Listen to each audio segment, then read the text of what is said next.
देखो भाई, मेरा ये मानना है कि सबसे ऊपर जो हिंदुस्तान में होना चाहिए वो होना चाहिए इंडियन होना, और उसके बाद आपके जो रिलीजन आ जाते हैं वो आ जाते हैं। और जब कभी देश का बंटवारा इस तरीके से हो चुका होता है कि आप अपने आप को सेकुलर मानना शुरू कर देते हो, तो आपकी प्रैक्टिसेस भी इसी तरीके की होनी चाहिए जहां पर आप हर एक को इक्वल ट्रीटमेंट दो।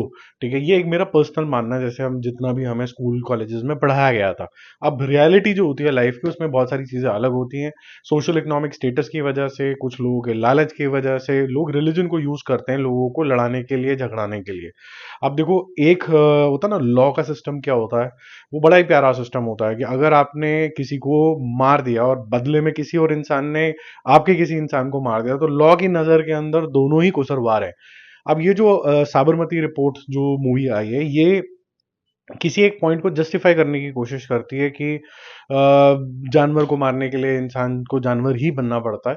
ये बात मेरे ख्याल से पिक्चरों में अच्छी लगती है। जहाँ रियलिटी की बात आ जाती है, वहां पर मेरे ख्याल से सारा फोकस जो होता है, सारा का सारा जो रिस्पॉन्सिबिलिटी हो जाती है, वो पुलिस की, प्रशासन की, पॉलिटिशियंस की, उसके लिए हो जाती है। जब कभी ये लोग वो नहीं करते जो इनकी ड्यूटी होती है, तो फिर फायदा उठाने वाले न्यूज रिपोर्टर से लेके, कॉरपोरेट से लेके, पॉलिटिशियन से लेके, समाज के ठेकेदार से लेके बहुत फायदा उठाते हैं। यही आपको साबरमती रिपोर्ट का न्यूक्लियस नजर आएगा।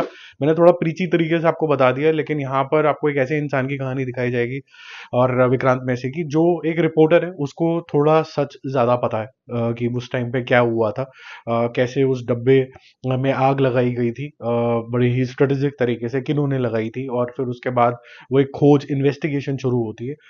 ज्यादातर जो मूवीज इससे पहले बनी है वो उन इंसानों के ऊपर ज्यादा फोकस थी जिनका नुकसान हुआ था, या फिर जब राइट्स हुए थे इसके बाद उसमें किनका नुकसान हुआ था, वो सब था। ये मोर और लेस इन्वेस्टिगेशन है कि वो जो आग पकड़ी थी राइट्स की, उससे पहले का जो रीजन था वो क्या था, और वो क्या एस्टैब्लिश किया जा सकता है इन्वेस्टिगेशन के थ्रू कि नहीं। और इसको थोड़ा सा फिल्मी रूपांतर दिया है। तो विक्रांत मैसी का रोल भी ऐसा नहीं है कि आप बिल्कुल ही सीरियस इन जर्नलिस्ट का दिखेंगे। उसकी अपनी लाइफ की भी कई प्रॉब्लम्स हैं, हार्ट ब्रोकन है, या फिर वो हिंदी इंग्लिश वाला जो मैटर है जो हमने ट्रेलर में भी देखा होगा, वो सब चीजें पैरेलली चलती रहती हैं। न्यूज रूम में क्या होता है, रिद्धि डोगरा का रोल आएगा कि वो कैसी तरीके से चैनल के लिए या फिर पॉलिटिशियन से किस तरीके से अलाइंड हो जाती है। फिर चेंज भी होता है, फिर उसमें राशि का भी रोल आता है, उसका नए बच्चे का क्या एस्पिरेशन होता है, कौन उसके रोल मॉडल बन जाते हैं, फिर कैसे चेंज ऑफ हार्ट होता है और क्यों होता है, ये सब चीजें आपको देखने को मिलती है। विक्रांत मैसी ने अच्छी एक्टिंग करी है, मैं ये नहीं बोलूंगा बुरी एक्टिंग करी है, पर मुझे ऐसा लगा कि ये जो मूवी थी और थोड़ी सी बैलेंस्ड हो सकती थी। जैसे मैंने बोला कि इन्वेस्टिगेशन हुई और ये सब हुआ, लेकिन एंड में what is the right way, उसके बारे में कोई खास बात हुई नहीं है मूवी के अंदर। सही बात यह है कि पहले तो ऐसे हादसे होने नहीं चाहिए, तो ऐसे कैसे रोक सकते हैं उसके बारे में कोई रोशनी नहीं डाली जाती है। तो ऐसा लगता है कि आज जो मैटर खत्म हो चुका है उस पर दोबारा से आग डालने का काम करती है ये।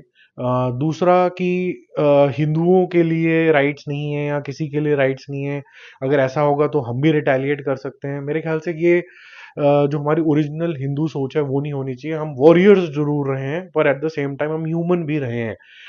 इसका मतलब ये नहीं कि हमें खुद को तलवारें उठानी है, हमें अपने प्रशासन को, अपने लॉ सिस्टम को इतना मजबूत करना है कि किसी के ऊपर भी अत्याचार ना हो, किसी भी इंडियन के ऊपर अत्याचार ना हो। ये सीख ज्यादा इंपॉर्टेंट मेरे ख्याल से हो जाती है। ये मेरा टेक अवे है एटलीस्ट। बाकी अगर मैं मूवी के डाइवर्जेंस की बात करूं, तो बीच बीच में स्टोरी बहुत ज्यादा डाइवर्ट भी होती है, बिकॉज ये जो लोग हैं इनके पर्सनल मुद्दों में भी उधर उधर चली जाती है मूवी। आपका ध्यान जो है इनके ऊपर जाता है, प्लस आपको लगता है कि ये जो इन्वेस्टिगेशन आप कर रहे हो ये बहुत ही नॉन इमोशनल तरीके से आप सिर्फ एक मैटर को डिस्क्लोज करने के लिए कर रहे हो। अगर आप जो टूल यूज करें कि वो जो लोग हैं जिनके घर के सदस्य चले गए हैं, अगर उनके ऊपर ज्यादा रोशनी डालें, तो मेरे ख्याल से जो पब्लिक है वो ज्यादा गहराई से समझ पाएगी। मेरे ख्याल से तो कश्मीर फाइल्स थी वो इस तरीके से थोड़ी सी ज्यादा डीप चली गई थी इस मामले में जिनका नुकसान हुआ था। इसलिए आप लेट्स से अनुपम खेर के कैरेक्टर से ज्यादा रूबरू हो पाते हो जिनके पर्सनल लॉसेस हुए, ना कि जो आउटसाइडर जिसका इतना लॉस नहीं हुआ वो उसका नरेशन दे रहा है, वो कभी भी उतना फील नहीं कर सकता। ये फर्क है इन दो मूवीज के अंदर, जो सच्ची घटनाओं से आधारित है। हालांकि इस मूवी के अंदर बहुत सारे रियल सीन्स भी यूज करने की कोशिश करी है टू गिव इट ऑथेंटिसिटी।